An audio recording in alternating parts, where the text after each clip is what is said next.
गुलशन कुमार और आज मैं आपको पढ़ाऊंगा क्लास 10th का मैथ एनसीईआरटी। और मैं आपको बता देना चाहूँगा दोस्तों कि आप लोगों को क्लास 9th 10th और 11th 9th 10th 11th 12th इन सभी क्लास का science paper science plus math science plus math का वीडियो आप लोगों को मिलता रहेगा 9th 10th 11th और 12th का हमारे YouTube चैनल पर। यह हमारा फर्स्ट वीडियो होगा जिसमें मैं आप लोगों को एनसीईआरटी मैथ पढ़ाने जा रहा हूं, तो जिसमें सबसे पहले हम आप लोगों को पढ़ाएंगे त्रिकोणमिति। और ये पढ़ाई चलता है दोस्तों स्टूडेंट टीचिंग सेंटर, जो आपके जिला खगड़िया गांव सैदपुर में पढ़ाया जाता है। ये संस्थान सैदपुर में है। हाँ तो दोस्तों चलिए अब हम लोग पढ़ते हैं त्रिकोणमिति। और त्रिकोणमिति में हम आप लोगों को बता देते हैं, त्रिकोणमिति में विशेष कुछ भी नहीं। पहले त्रिकोणमिति को समझ लिया जाए, होता क्या है ये त्रिकोणमिति। दोस्तों ये हमारे वीडियो का फर्स्ट पार्ट है, बाकी सारे वीडियो मिलता रहेगा। त्रिकोणमिति में दोस्तों, त्रिकोणमिति को इंग्लिश में बोलते ट्राइगोनोमेट्रिक। त्रिकोणमिति, ट्राई का मतलब तीन या त्रि, गोनो का मतलब कोण या एंगल, और मैट्रिक का मतलब मिति या फिर मापना। त्रिकोणमिति दोस्तों, त्रिकोणमिति का मतलब होता है तीन कोणों को मापना। तीन कोण अर्थात तीन कोणों की माप हम लोग त्रिभुज में करते हैं। तीन कोणों की माप हम लोग त्रिभुज में करते हैं। तो हम सबसे पहले बता देते हैं, तीन का मतलब तो तीन होता और कोण का मतलब एंगल। अब ये कोण क्या होता है? कोण दोस्तों, कोण का मतलब जो होता है कि जब दो रेखा एक दूसरे से मिलती है, जब दो रेखा एक दूसरे से मिलती है तब उनके बीच जो झुकाव उत्पन्न होता है, तब उनके बीच जो झुकाव उत्पन्न होता है उसी झुकाव को हम लोग कोण कहते हैं, एंगल कहते हैं। उसी झुकाव को हम लोग कोण कहते हैं, एंगल कहते हैं। अर्थात कोण आप लोगों को समझ में आ गया। अब मापना का मतलब क्या होता है? किसी भी चीज का ना मेजरमेंट करना, मापना, तीन कोणों को मापना। अर्थात हम लोग जो त्रिकोणमिति में अध्ययन करने वाले हैं त्रिभुज का, और विशेषतः समकोण त्रिभुज का अध्ययन करेंगे। समकोण त्रिभुज का अध्ययन हम लोग त्रिकोणमिति में करते हैं। तो सबसे पहले हमें पता होना चाहिए कि ये समकोण त्रिभुज क्या है। समकोण त्रिभुज क्या है? दोस्तों त्रिभुज का मतलब समझ में आना चाहिए। त्रिभुज से अर्थ होता है तीन भुजा और तीन कोण, तीन शीर्ष।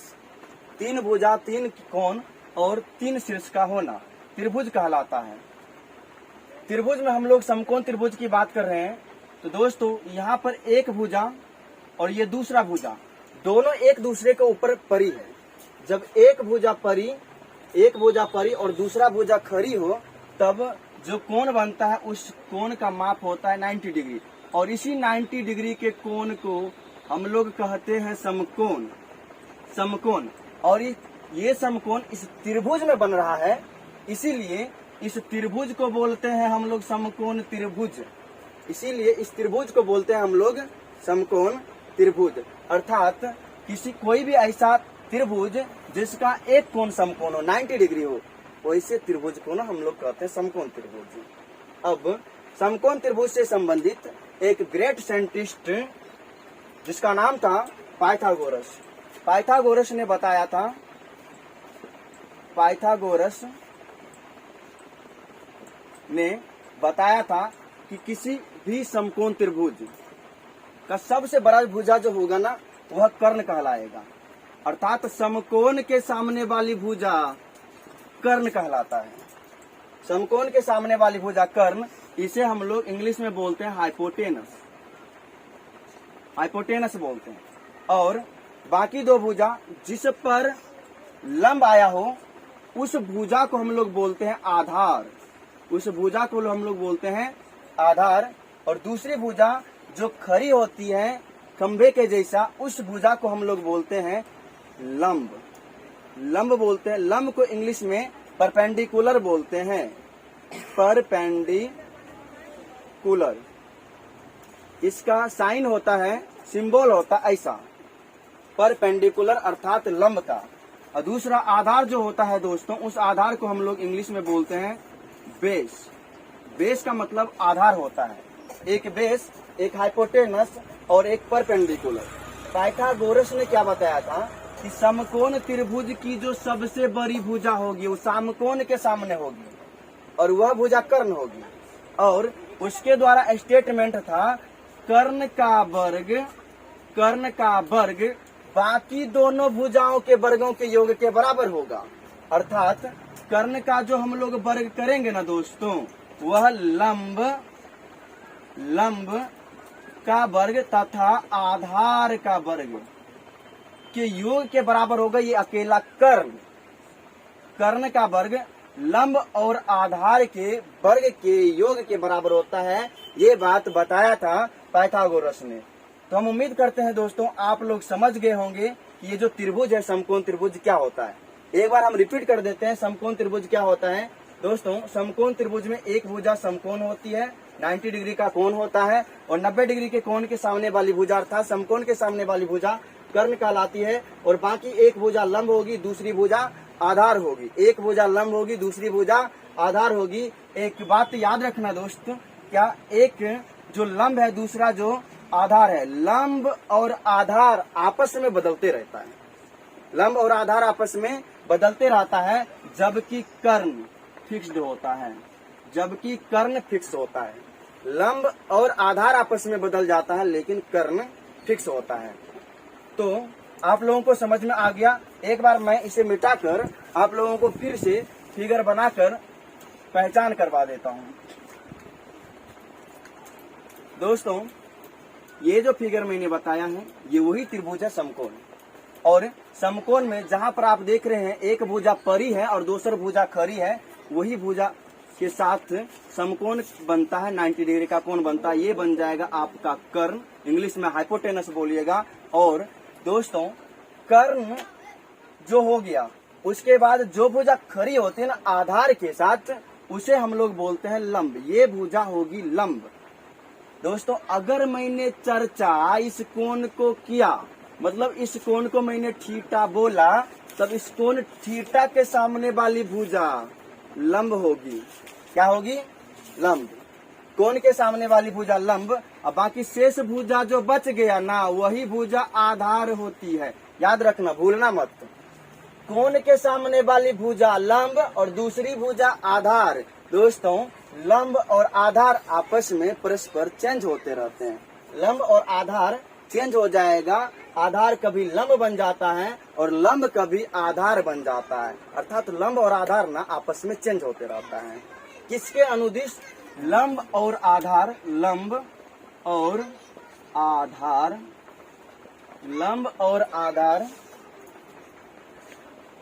कोण के अनुदिश, लंब और आधार कोण के अनुदिश परिवर्तित होते हैं। लंब और आधार कोण के अनुदिश परिवर्तित होते हैं, याद रखिएगा। इसका हम आगे इस्तेमाल करने वाले हैं। समकोण त्रिभुज आपको समझ में आ गया, लंब का पहचान आपने कर लिया, आधार का कर लिया, कर्ण कर लिया।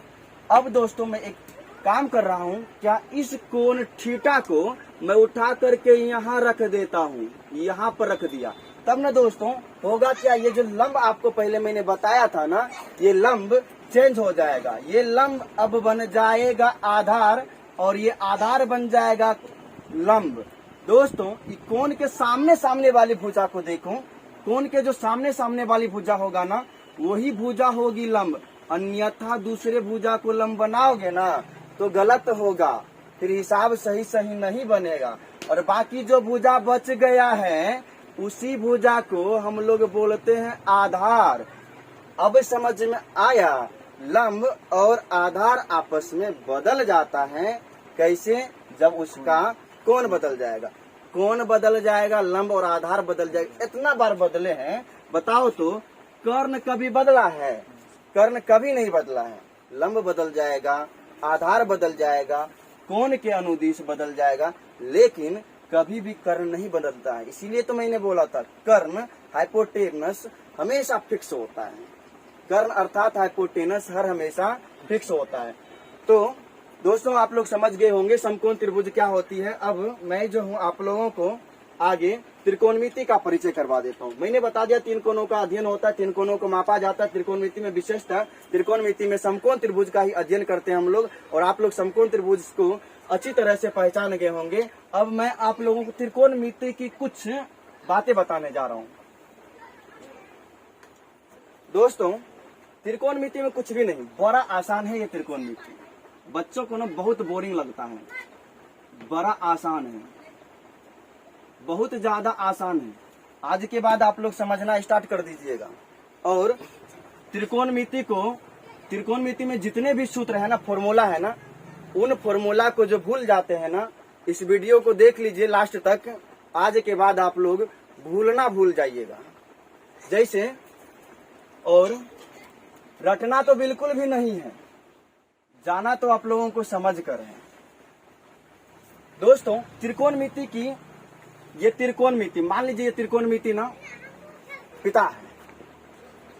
इस बाप के टोटल अर्थात इस पिता के टोटल 6 पुत्र, ऐसे याद करते हैं। त्रिकोणमिति पापा और इसके 6 पुत्र। अब इन 6 पुत्रों का मैं नाम बता देता हूँ, अभी याद हो जाएगा। भले त्रिकोणमिति को भूल जाइएगा लेकिन कभी ओकरा पुत्र को नहीं भूलिएगा। जैसे पहला नाम याद रखना दोस्त साइन, दूसरा नाम होता है कॉस, तीसरा नाम होता है टेन, और चौथा नाम होता है कॉट, पांचवा है दोस्तों सेक, और छठा लास्ट कौशिक। बस इन्हीं 6 पुत्रों पर ये पूरा त्रिकोणमिति टिका हुआ है। इससे ज्यादा और कुछ नहीं त्रिकोणमिति में। जिसने sine cos tan cot sec और कोसेक को समझ लिया, त्रिकोणमिति उसके लिए आसान सा हो जाएगा, बिल्कुल मक्खन हो जाएगा। दोस्तों तो हम आप लोगों को बता देते हैं साइन क्या होती है, कॉस क्या होती है, टेन क्या होती है, और सेक कोसेक क्या होती है। तो आइए हम इन सभी को एक एक करके पढ़ते हैं। जैसे दोस्तों मैंने अभी चर्चा किया था एक समकोण त्रिभुज का, ये रहा आपका समकोण त्रिभुज। आराम से समझ जाना। मैंने जो समकोण त्रिभुज को बनाया है इसका नामकरण कर देते हैं। मान लिया कि समकोण त्रिभुज की सबसे ऊपर वाला शीर्ष A, दूसरा शीर्ष B, तीसरा शीर्ष C, और यहाँ पर बन रहा है समकोण। आपको भी समझ में आ रहा कैसे बना समकोण। और दोस्तों मैंने इस वाले कोण को लिया थीटा। तो मैंने बताया कि कोण के सामने वाली भुजा लंब होगी, कोण के सामने वाली भुजा लंब होगी। यहाँ पर इस भुजा को हम लिख देते हैं लंब। दूसरा भुजा समकोण के सामने वाली जो होगी वो कर्ण होगी, और बाकी जो बच जाएगा वह आधार कहलाएगा। लंब, कर्ण और आधार। साइंटिस्ट कुछ प्रयोग कर रहे थे। साइंटिस्टों ने सोचा कि ये जो त्रिभुज है ना, इस त्रिभुज का जब अध्ययन करते हैं ना, इस त्रिभुज में एक भुजा लंब और दूसरा भुजा कर्ण, लंब और कर्ण का अनुपात रखते हैं, लंब और कर्ण का अनुपात रखते हैं। उसने बोला लंब और कर्ण का अनुपात रखना है। अनुपात का मतलब बट्टा होता है। लंब और कर्ण, अनुपात का मतलब बट्टा, अर्थात लंब बट्टा कर्ण, लंब बट्टा कर्ण। मैंने लंब और कर्ण को ले लिया। देख लीजिए, इस वाले त्रिभुज में जब कोण थीटा लिए है तब लंब जो आया है वह भुजा BC होगा। थीटा के सामने देख लो, भुजा BC। और जो कर्ण होगा वो तो हमेशा फिक्स होता है, बदलता तो है नहीं। वह कर्ण क्या होगा? AC, अर्थात BC बट्टा AC होगा, BC बट्टा AC होगा। अब कितना बार लंब बट्टा कर्ण बोले, BC बट्टा AC बोले। साइंटिस्टों ने क्या सोचा, चलो एक नामे रख देते हैं। लंब बट्टा कर्ण तो उसने बोल दिया कोई दिक्कत नहीं, अगर थीटा रहेगा तो थीटा रख लेना, और ओकरा बोल देना साइन थीटा होगा लंब बट्टा कर्ण। ये हो जाएगा लंब और कर्ण का अनुपातिक नाम होता है दोस्तों साइन थीटा, और विशेष में कुछ नहीं है। लंब और कर्ण का अनुपातिक नाम ही होता है साइन थीटा। दूसरा, मैंने लंब ले लिया, कर्ण ले लिया, उसने फिर सोचा क्यों कोई दूसरी भुजा जो आधार है और कर्ण है इसका भी अनुपात लिया जाए, आधार और कर्ण का अनुपात लिया जाए। तो साइंटिस्टों ने फिर से दिमाग लगाया, आधार बट्टा कर्ण लिया। आधार देख लो दोस्तों, ये जो भुजा है मैंने लिख दिया है आधार है, आधार क्या हो जाएगा ए बी। आराम से आधार के सामने ही लिखना, इधर उधर लिखोगे गलत हो जाएगा। आधार ले लिया, और दूसरा भुजा दोस्तों जो कर्ण, वो तो कर्ण हमेशा रहता है, कभी नहीं बदलता है। तो आधार बट्टा कर्ण अर्थात ए बी बट्टा ए सी, ये हो गया आधार बट्टा कर्ण। यहाँ पर आधार बट्टा कर्ण हमेशा बोलना ना पड़े, तो साइंटिस्टों ने इसका नाम रख दिया, आराम से रख लो तुम भी, कॉस थीटा। क्या रख दिया? Cos theta. अर्थात आधार बट्टा जो कर्ण होगा वह कॉस थीटा हो जाएगा। घबराइएगा नहीं, अभी का अभी सारे के सारे फॉर्मूला याद हो जाएगा। साइन कॉस कुछ भी नहीं होता है, अभी अभी मैंने आप लोगों को बताया, बस ये अनुपातिक नाम होता है समकोण त्रिभुज का। लंब बट्टा कर्ण साइन थीटा, आधार बट्टा कर्ण कॉस थीटा हो जाएगा। दूसरी बार उसने बोला कि लंब और कर्ण को ले लिए बार बार, और लंब आधार और कर्ण को ले लिए हैं, तो बच कौन गया? जो भुजा बच गया उसको ले लिया उसने, तो ले लिया लंब और आधार को ले लिया, लंब और आधार को ले लिया। जब उन्होंने लंब और आधार को लिया, लंब और आधार को लिया, तो इसका भी उन्होंने एक नाम दिया। हाँ, तो मैं इसका रख देता हूँ, भुजा कौन सी है? लंब। दोस्तों लंब देख रहे हैं आप लोग, जैसे लंब भुजा कौन सी हो जाएगी? बी सी, लंब हो जाएगी बी सी। और आधार को देख लो और बताओ क्या होगा आधार? A B. क्या हो जाएगा आधार? ए बी, आधार हो जाएगा ए बी। और इस लंब बटे आधार का जो अनुपातिक नाम आया, उस अनुपातिक नाम को बता दिया गया है tan थीटा। अनुपातिक नाम होता है tan थीटा। बस बस इतना ही तो याद करना था, और ज्यादा कुछ नहीं, और इसे भी याद नहीं करना है। थोड़ा सा हमारा बात याद रखना, साइन कॉस tan तो आप लोगों को समझ में आ ही गया। साइन कॉस tan इतनी बातें, साइन कॉस और tan इतनी बातें।